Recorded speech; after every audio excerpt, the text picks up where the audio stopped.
Good evening, everyone. How are you today? We are excited to do a video kind of answering a question that was presented in the German New Medicine Self-Healing Support Group. If you're not in there yet, definitely join that group.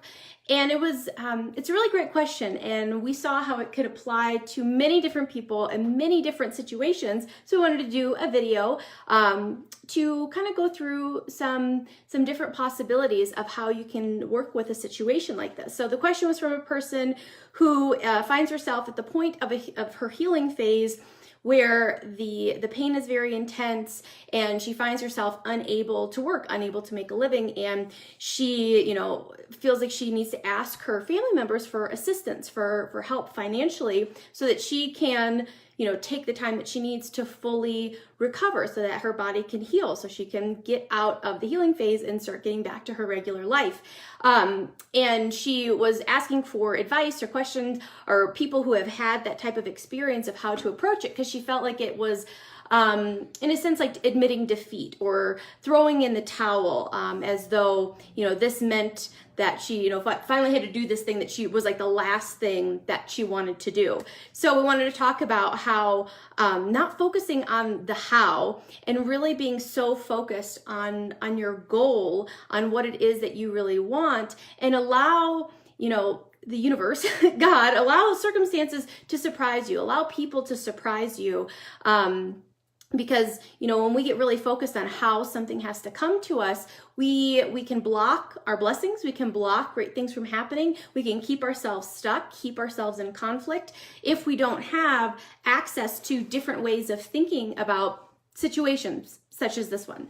So I think one of the major things was that this person needs to ask for help from people who aren't necessarily supportive, right? Who of her choices, the way she decided to heal. Yeah. Right. So like maybe she's doing kind of a natural healing route, and they want her to go conventional medicine, and and who knows to what extent that is illustrative of a pattern of interaction that's gone on. That usually when stuff like that comes up, it's not an isolated thing, right? There might be a lack of support, or there might be a pressure for conformity or whatever in other situations. And I think that like one of the big things about this whole thing is being really so relentlessly goal-oriented and so definitively pointed in the direction that you want to go in, that you don't have time to really get concerned about what you have to do in order to get there. You know what I mean? One of the things is that like in my own life, when I've been reluctant to ask for help from people, regardless of how reasonable it was for me to be reluctant to ask for that help,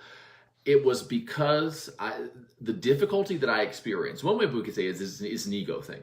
Now, that's not a criticism. It's just a description of a kind of a list of priorities that's existing kind of in a person's mind at a given moment in time. Anytime I worry about who I have to ask for help in order to get the outcome that I want, it's usually because I'm not sufficiently focused on the outcome that I want, and I'm not sufficiently determined to get it, and I haven't given myself permission to avail myself of all resources that are available to me. I have a certain idea about how I wanted to do it. I've got certain preconditions. I've got certain, I'm able to do these things, and I'm willing to do this. I'm willing to avail myself of 90% of the resources that I have. Usually, the resources that I will require in order to get the things that I want lives in that little 10% bracket. Is that person I don't want to ask for help? Very probably, I'm going to have to end up asking that person.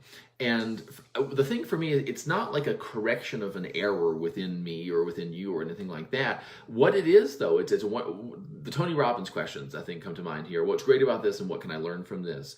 What's great about it is we have this opportunity to get really, what is that? What's that word? Neville uses this word, importunity. To get real, what would be as importunate? I don't know what but to get really audacious in the asking for the things that we need, to get really bold in just simply requesting. Like I remember as a child what it was like just to ask for what I wanted, for what I needed, and I didn't even worry about how that person might respond. And then you start, you get a couple of no's, or you get a couple of like people upset you even asked or something like that, or you get kind of shamed for asking, and then you sort of start to learn to not ask unless you think you're going to get a certain response or whatever. And I think that as a result of that, you don't ask a lot of people out on dates. You know what I'm saying? You don't start a lot of businesses or ask for maybe help from someone else to start a lot of businesses. If you're in a serious life situation like this, it's a tough thing, right? Like, you want to do things this right way. You're probably working very hard to create within yourself certainty that what you're doing is the right thing, because there is just a cultural and societal pressure to go about treatment in a certain way, and in some cases to not even do alternative things even in addition to that. And then if you've got like the family dynamic less than supportive, or perhaps just kind of overbearing and dominant, it makes perfect sense that a person would be reluctant, you know what I'm saying, to ask that person or those people for help. My thing, though, is it's got to be possible for us to engineer for you an experience in which you just don't care about any of that stuff. It doesn't even matter to you because you're busy healing, because you have a wonderful life that you're about to go off and live. And if you have to ask people who have been jerks in the past for a little bit of assistance, it's not that you force yourself to not feel the way that you're feeling, because that's not helpful, but like you literally create this transformation within yourself, within your consciousness, within your priorities, because you give yourself so many more wonderful things to think about that you literally don't have time to even worry about what they might say to you. And the very interesting thing about that for me is that to the degree that I don't even have in my consciousness what they might say that I don't want them to say, they tend not to, because I am a different person. I come to them in a very kind of like no BS, no nonsense. Listen, I'm not playing like, you know, you criticize me, I feel bad, but then you help. I'm not playing that game. I'm a person and I need this, and you're going to give it to me because you're my family member and I'm in a time of need right now. And I think, you know, when you go with that attitude of just a person who just doesn't have time to worry about dumb shit that doesn't matter, because you've got healing to do and then you've got thriving to do after that, it just kind of changes that dynamic. I think a really interesting obstacle, though, is, and it's kind of like just, it's relationship games, you know, and a lot of times, and just being aware of the relationship games that people play, it's almost like those times where I felt like I had to feel a certain amount of guilty. Sometimes we feel like we've got to get to a certain point of extreme situation before we will even ask for help. And it's super interesting from the G&M perspective, because it's like, oh, I'll try doing it on my own for this amount of time. And when you're not aware of like all the other conflicts that may be going on as a result of you not being able to like fully rest and heal your body. And that's just it just raises very interesting questions in society for when everyone understands the 5 biological laws and they understand the profound time period it is after a conflict has been resolved, when the body needs to be healing. And if there's continual reactivations of different conflicts, if the person is afraid for their existence, if they don't have enough money, if they can't work, I mean, what is that? That's conflict on top of conflict on top of conflict. And that's very interesting, is like, you know, if I'm just kind of a little bit not okay and I need a little bit of a healing phase, you know, is my family going to understand that? Or do I have to be in absolute dire straits, kind of like at the end of my rope? And that's the thing. And I think that we are just kind of conditioned that the people can kind of tough it out. And so I think it just raises a very interesting question that will shift and change in the future, I think, when people understand and recognize that the healing phase is kind of like a precious time, the repair and restoration phase. Like, it's almost like, if you're able to, you kind of need to cocoon yourself away from the world so that you don't relapse into different conflicts and you don't, trigger things that cause water retention, because that intensifies problems and layers. And that's the issue that I see with a lot of people. Is it's not that they just have one conflict. They've got multiple conflicts that have been going on for a very long time. And, an idea I've just been thinking about lately is like how quickly we need to train ourselves to recognize and resolve conflict, because the major, problems, the major like emergencies that make these disease processes, these biological special programs that make them troublesome, it's only when it's gone on for such a long time and there's been such great adaptation that the body has a lot of repair work to do. And then, when there's a lot of repair work to do, there's a lot of potential conflict that is possible during that repair phase because of you're still having a conscious experience during that time. So I don't know, I think that that's a really interesting element that, some people may not be willing to help unless a person is in a really intense situation. Well, the other thing too is like the precondition is like, I'll help you, but only if you'll do these things, Right. which is kind of see, I think that ultimately though, what's going to happen, the people and ourselves included are going to need to become more conscious in dealing with regulating, engineering our experience. You know what I'm saying? Because like you need to get to the point where you just say, who cares? Who cares? They might get upset. They might, who cares? I'm going to ask them because I know I'm going to get better. And I know that I need this support in order to do that. Who can I ask in order to get that? There's that importunity there. There is that willingness. And that comes really from, listen, I got more important shit to do than worry about what you might say to me because I'm asking you for what I need right now. Do you know what I mean? And I think that there's an immense freedom there. And there is kind of you have the audacity to exist unapologetically. And I think that it's the lack of that is really what predisposes us to a lot of these conflicts in the first place.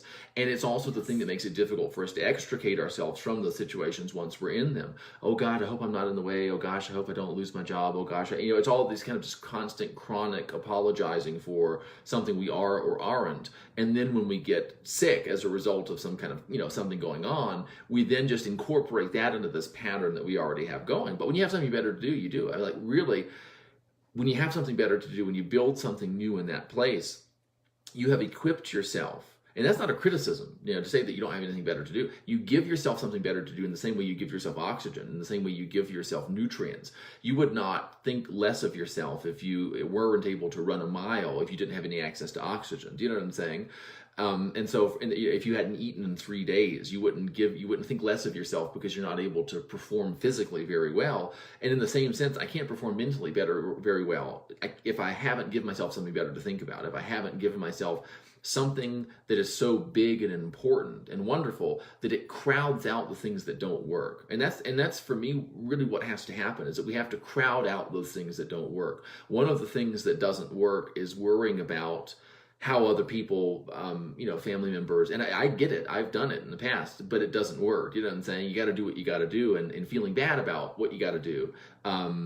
You don't have to do that, and it's not particularly helpful. Do you know what I mean? And that's actually one of the funny things about that, is that when we need something, when we need to take time off, when we need to tell someone no, when we need to ask for support emotionally, or when it comes to money or whatever, when it comes down to it, we tend to do it. But the funny thing is that we only feel okay enough to do it if we feel really not okay about the fact that we are doing it. You know what I'm saying? The only way to feel okay is to feel a certain amount of not okay, of guilty, or I feel like I shouldn't have to ask for this, or I shouldn't put you in this position or whatever.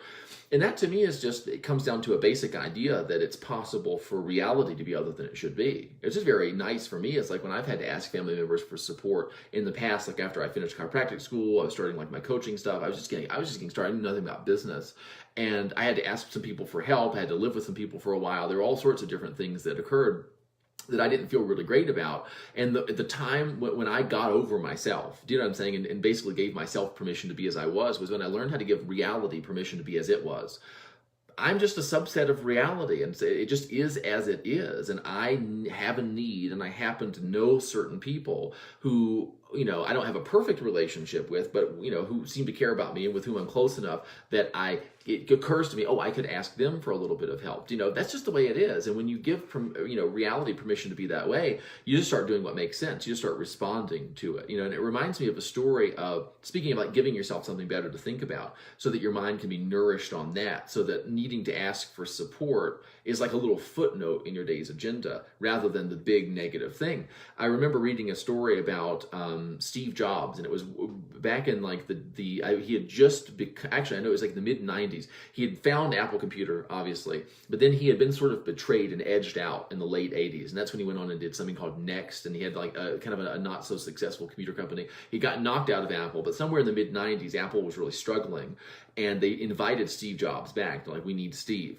I can understand why I put that way. Good, a well-placed Steve can work miracles. But anyway, they bring Steve Jobs back, and they bring him back, and the first thing Steve Jobs says is like, this company needs help. And so he's doing this Apple keynote, and he's about to talk to the shareholders, which became this huge celebratory event. Like to this day, it's a big deal when Apple does these things. They actually now do them in the Steve Jobs like auditorium or something.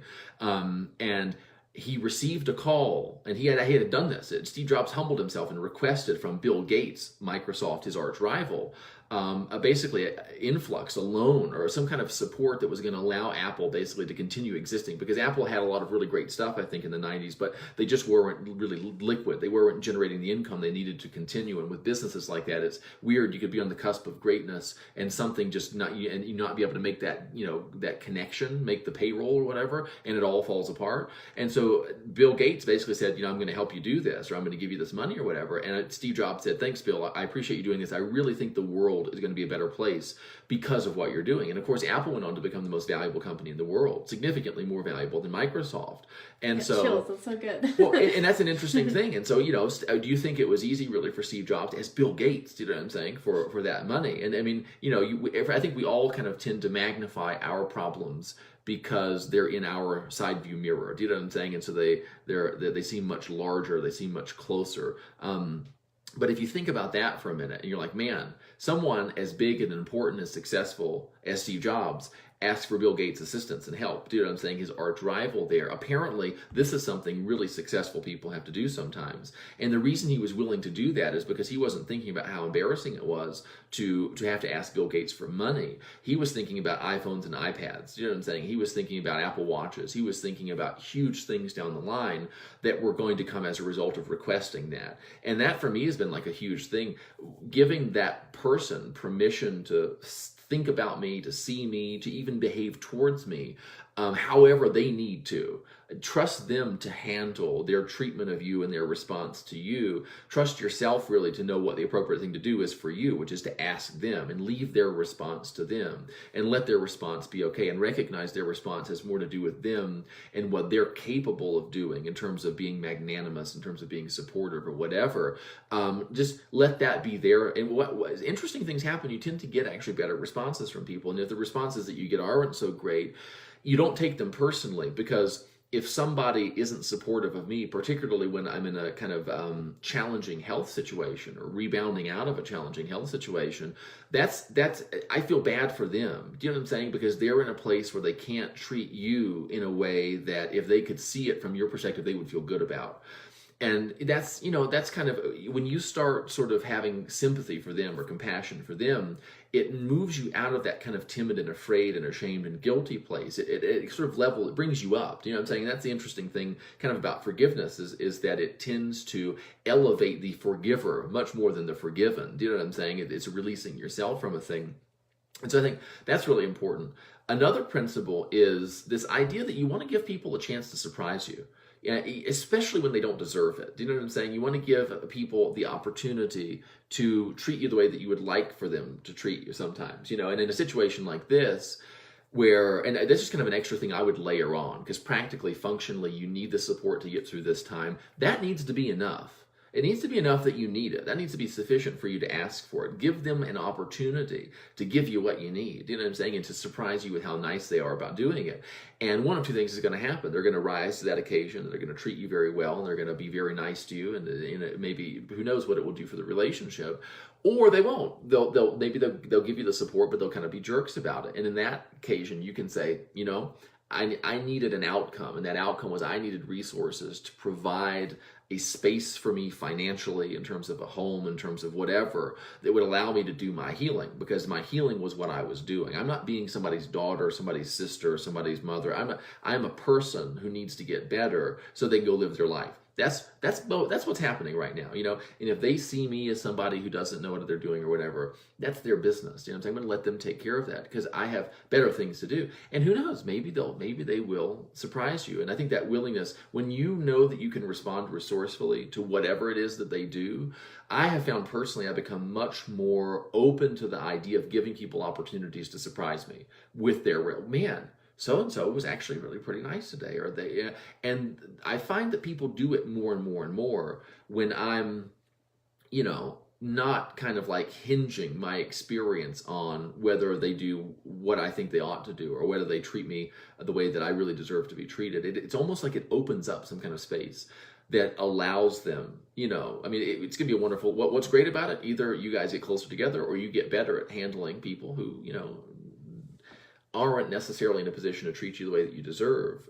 But either way, you learn to prioritize your priorities and things that really matter to you and let them deal with their stuff. Some other things are just like trusting 100% that you're going to get what you need, you know, and it's like, it's watch, you know, how much doubt is filling your mind.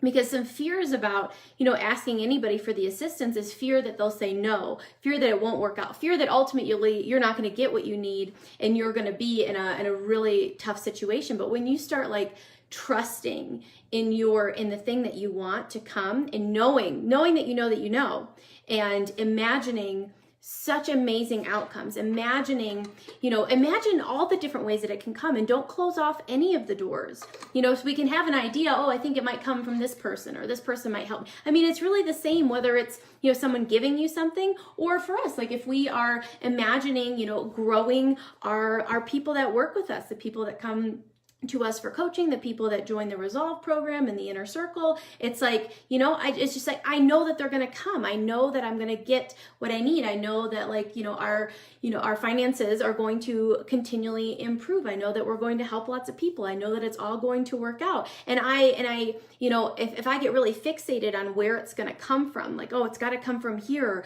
or I think it's going to come from here. And I think about it a lot, and I really focus on it, in a negative sort of way of like, it kind of has to come this way. If I'm like hinging my bets on like this happening, I close myself off to all sorts of other opportunities. And so I get kind of like excited, and I have all these ideas. Oh, this person might want to work with us, or this person, you know, might sign up for this program. That's really exciting, but I don't need them to. I don't, like, my life doesn't depend on them doing what I think that they might do. It's always this or something better. It's, you know, I know my outcome. I know who I am. I know what I do. I know my outcome. And that's the thing, is when you visualized so firmly you being fully healed, you know, you being in that state of like, your wish has been fulfilled. You got the thing that you wanted. Here you are, you know, maybe on stage speaking to people about your healing process and all that you went through, you know, fully healed, body exactly the way that you want it, relationships, everything's great. When you're there, you know, the thing is like, you don't know the zigzag pathway that it's going to take to get there. You don't know all of the people, all of the things that are going to come in at just the right time. You just knew the outcome, and that's all that we're requested to know. We just know the outcome. It's like the whole thing about the airplanes. Like when an airplane, you know, has a destination, you know, it doesn't go a perfectly straight line. Like if you actually saw the route that the airplane takes, you know, and all the dips and weaves and things that it has to do to get to where it's going, you would think, oh, it's off course, it's off path, it's, you know, and it's not, you know the outcome. That's all you're required to know. And when you have that deep abiding faith and trust that like it's going to come no matter what. And it's really interesting too to think about the fact that, you know, you are in the situation that you're in. Again, those questions, what's great about this? What can I learn from this? It's like, who is life inviting you to be right now? You know, because that's a lot of the conflict that we have too, is that, you know, it's like, it's the person that you become on the way to being a millionaire, or on the way to getting what you want. It's like there are parts of you maybe that are not, you know, as functional, that are needing to shed away, whether it is some kind of ego, whether it is feeling unworthy of asking for the things that you want. It's like, gosh, what is life inviting me to grow into given this situation? And so, I mean, there's just so many opportunities for you to focus your mind in a way that helps you feel great and helps you flourish and helps you grow. And all the while, you know that you're going to get the outcome that you want, because you've already kind of set it in stone. It's already there. It's already in the book. And it's like, I don't know, you know, what path it's going to take to get there. I don't know who, all the people that are going to help me. I just know that it's going to happen because I've imagined it, and I've kind of like, I'm certain of my outcome. And so it's like you become a different person along this journey. And it's just interesting to ask yourself those questions. Yeah, it's funny. I was going back and actually reading the original post, and a couple of things. It says, the first line is, looks like I'm going to need to throw in the towel and have to ask my family for help. And, you know, that, I think that's like, and there's some really great responses here where people address this, that it sounds like a defeat. Whereas really what it is kind of a change of course. You know, you're going to have to go through somewhere that you would have preferred not to have gone. But as soon as you realize that's the place you have to go, what you want to do is kind of head down through that place. You just want to say, well, it looks like this is what's going to happen, and then you just go kind of with reckless abandon. I think give yourself permission when you recognize that a thing is necessary, or it looks like my situation demands this. Don't sit around and contemplate it. This is actually the interesting thing. And the next line is, I've considered this a fate worse than death for years. So maybe it's time to reconsider that. And I think, maybe it's time to reconsider that is really, really great.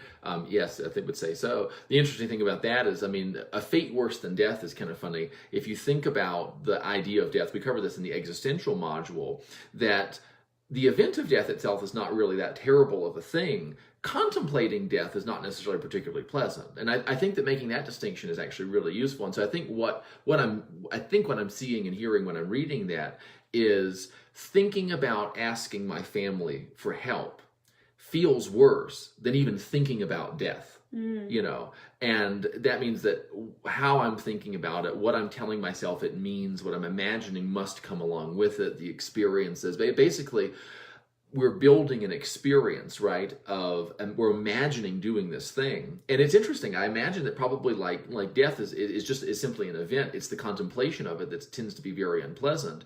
It is sort of by definition sort of the end of suffering in a way. It's the end of worry about death for sure. In the same way, asking for the help may not be nearly as unpleasant as contemplating asking for the help and imagining all of the awful things they might say to you and the judgmental things, because we go on and she's in a lot of pain and suffering that she can't bring in a living. Makes perfect sense. That's fine. You look at that anyone in your position would probably be exactly as able as you are to bring in income. And so like if I were experiencing what you were experiencing, I myself would be in a position where I would need to ask somebody else for help, probably. Do you know what I'm saying? And so anyone in your position, your condition, plus your healing, plus everything about your life as it was before those things occurred, they would be in your position too. And so it kind of just depersonalizes it for me, and it takes the bite out of it.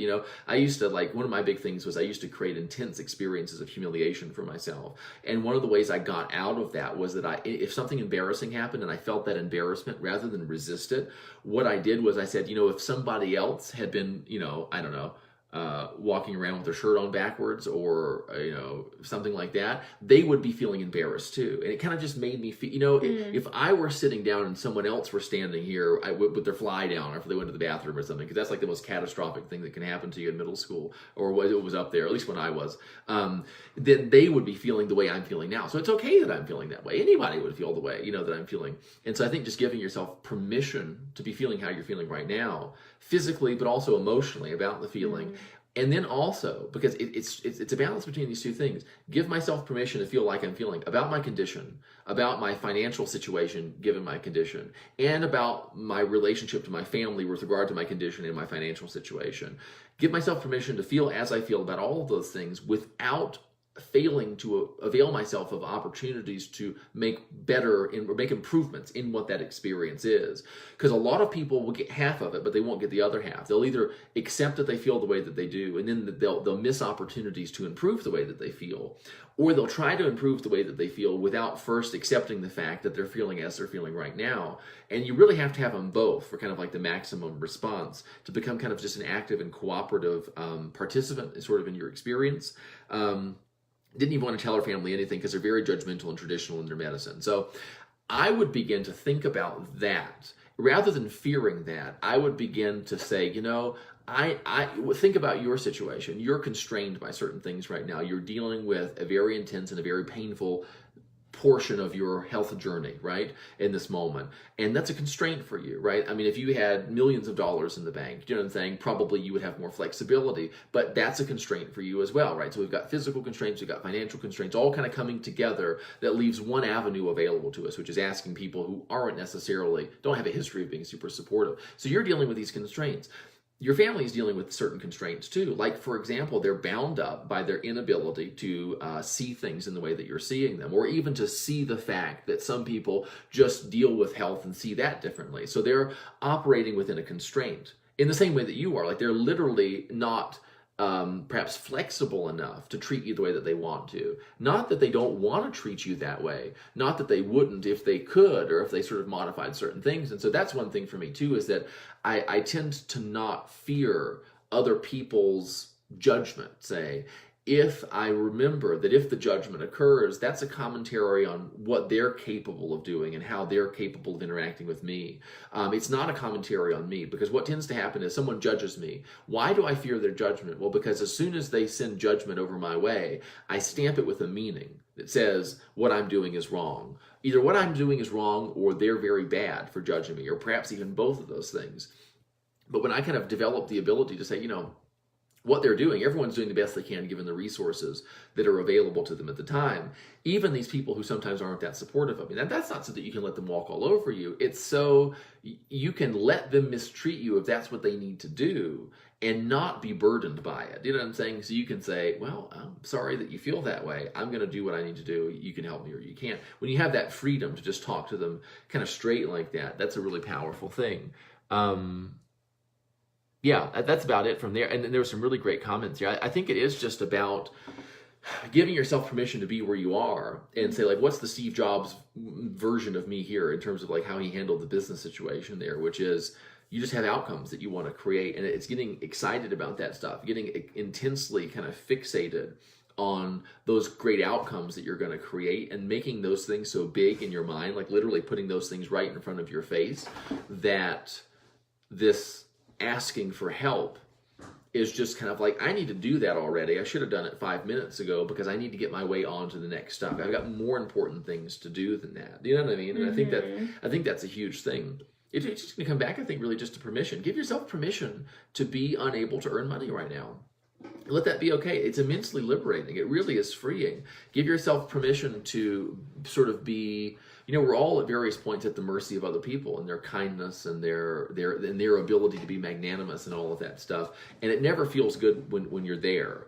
But the ability to be faced with this situation and to be strong when being strong isn't easy. Being strong from kind of a weakened position, weakened a little physically, weakened financially, weakened in terms of your relationship dynamics with these people. Be willing to be strong in that position. And I think that your position will strengthen over time. You know what I mean? And so there's just a lot of different things. It's probably also a willingness to depart from or let go of or release or lay down what your assumptions are about the way this has to be. You know what I mean? Mm-hmm. I think that's a big thing. And just feeling so right and feeling so certain and feeling you're going to do what you're going to do, and they're going to do what they're going to do. And your job it's not to do the impossible. It's just to do that next thing. It's just to do, if it's asking somebody for help, I don't want to, I didn't think I was going to need to, but apparently it's going to be necessary. Go ahead and just do it and discover that it wasn't really that big of a deal. No matter what they do, it won't be that big of a deal. And you'll discover, this amazing capacity within yourself to deal with what happens. Mm-hmm. If you can handle the difficult healing journey that you're on right now, and if you've made it as far as you have, you can handle anything that comes from them if you'll give yourself permission to. If you'll give yourself permission to be unperturbed even by that person and even by that comment and that remark and all this different stuff, it's an opportunity. This is the interesting thing and kind of the irony and the polarity of this, that a situation in which I'm kind of dependent financially upon my parents or my grandparents or something like that, is actually at a more significant level. It's an opportunity for me to assert my independence. And I start looking at it this way, because this is huge. I don't need them to approve of what I'm doing in order for me to feel okay. You know what? I can even receive help from them materially and not allow their thoughts and their beliefs and their remarks to intrude upon kind of the sovereign space of my mind and my agenda. And I think that really anytime we have to sacrifice independence at one level, it's an opportunity for us to really claim it at a higher one. And when you think about it, because probably there's a part, you know what I'm saying, like a part that pushes back against, it's making yourself vulnerable feels vulnerable to begin with. And if you're doing it to people who don't necessarily agree with you and who have shown a willingness to be judgmental or vindictive or unkind or inconsiderate or even just uncouth, right? With regard to that disagreement, that's like a doubly like red flag, like, oh, I don't want to do it, I don't want to do it. You know what I'm saying? But you have to strengthen and steel yourself to be able to do that. And it is when you go sort of hat in hand, I think is the feeling, to them and explain the situation and ask them for something. That is you asserting yourself in a very kind of high and significant way. You know what I mean? Because it's like, I have needs, I have things I need to have fulfilled, and you know what? I'm to the point where I don't even really care if you're going to respond nicely to me or not. I need to ask you something, so I'm going to ask you. And yeah, there's a weird kind of transcendent thing there. And I think if you could tap into that, and if you could think about that, and if you could recognize how much sense there is in that, and convince yourself on that big time, you might be excited about this thing. You might get to the point where you're like, man, I can't wait to discover how much it doesn't matter how they respond to me, and be relieved. You know what I mean? To walk away from a conversation like that feeling really strong. Because I bet Steve Jobs felt pretty strong afterwards. Probably felt weak before and a little weak during, and a little kind of sheepish and stuff. But afterwards, man, look what I just did. I'm saving this company. I'm saving my life. I'm doing what I need to do. I think what I did was just good leadership. I think what I did was just heroic. I think what I did was just really smart. I didn't recognize how awesome what I did was until I did it. That's probably the feeling you have to look forward to at the end. And you get to have that feeling regardless of what they do. And so you just look forward to that feeling and sort of let their response just kind of be what it is. That is so, so good. And I hope that this is helpful for you and for everyone else watching. And that's what, all the work that we do, it's about these perspective shifts. It's like finding a way to make sense out of feeling good and getting what you want, and making these changes in your mindset, because sometimes it is just so hard to see beyond the obstacle, see beyond this difficult thing, see beyond our own conflicts. And, Steve is really, really good at seeing beyond conflicts and coming up with very creative ways, and that's really what the Resolve program is all about, is we take our minds and we put them to conflicts. And it's like, okay, how can we help you make sense out of not doing this conflict anymore, out of seeing it in a new light, out of adopting a new perspective and making these changes. And so, I want to invite you guys, if you have not checked out the Resolve program yet, it is amazing. Like, we truly, every single month, we put our heart and soul into these modules.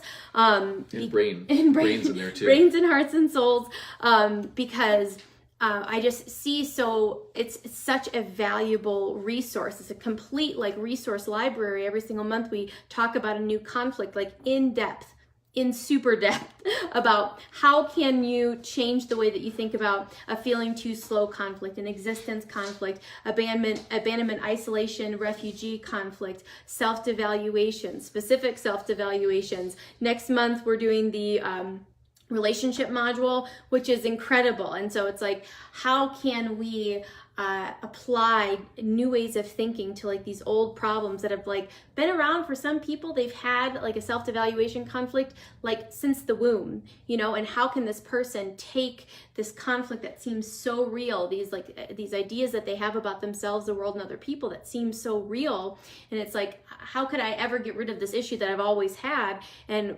show you different ways of thinking to make that shift, so that this conflict stops here, and that you can start seeing things in a new way. Your body can heal, finish up these biological programs, and you can get on. And these principles that we teach, these ways of thinking, they spill over into literally every area of your life, so that you can live an ever better existence, so that every single day you're improving and you like what it's like to be you, and it feels good, and your body is healthy, and your relationships are healthy, and your finances are healthy. And it's like, that's really our passion, is helping people to connect these dots, taking GNM, taking, mindset work, and putting them together in something that's really, really practical. And so, the Resolve program is amazing. Every month you get multiple video trainings, a note pack, guided meditation, and journaling exercises. So it's awesome. Check it out if you are interested. We love you. Send us questions.